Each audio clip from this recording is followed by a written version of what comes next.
It's Friday evening. You and your wife or your husband are hanging out in your house. You turn on the television and there's Netflix. What do? You just try maybe, hey honey, there's a new series I would love to watch. Okay, let's take a look at that one. And imagine if in that series, you maybe start watching it season 2 or maybe season 3.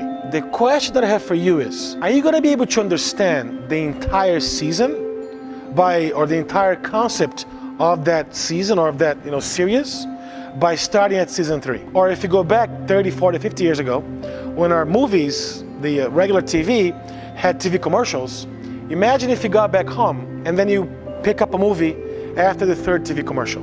Are you going to be able to understand the entire movie? Probably not. You do have an idea if the movie is a thriller or a horror movie, or if it's a drama, or if it's a romance. You do have the knowledge, but not the entire movie. Now let me ask you this, to think in a different way. Imagine your life is not a movie. Imagine that your life might be a series of multiple chapters, whereas this life is only one of them. Do you know yourself really well? Do you know everything you can do? Do you know all your potential? Do you know everything that happened to you beforehand? Definitely we don't. We don't know that, because this is only one chapter of our very long life. This is the concept I want to share with you, called reincarnation. That this life that we have here is only one of them. It's not our first, won't be our last either.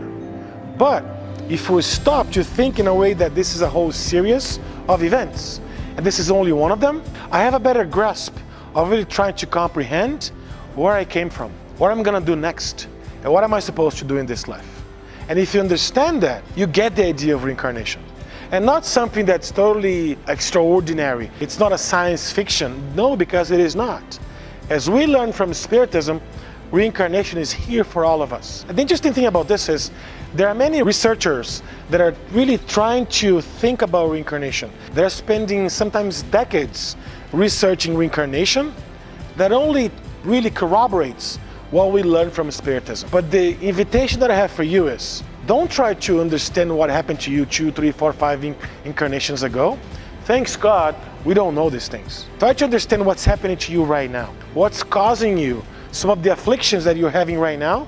If those afflictions, they don't have a cause in this life, they must have a cause in the previous life. Think of yourself as a progression. Your journey is always going up. And in this world, in this life, what can you do to better prepare you for the next one, and the next one, and the next ones? When you look at that from a Netflix series mindset, you change the way you see your life. You change the way you see your afflictions. You change the way you see your next human being, your brother, your sister, your family members, your workmates. But the essence of it is, your life right now, 70, 80, 90 years of age, that's only one chapter of one season of that entire series. Have an amazing reincarnation. Have an amazing chapter of your lives, hoping that your chapter is moving towards the destination of all of our chapters, which is to be happy. God bless you.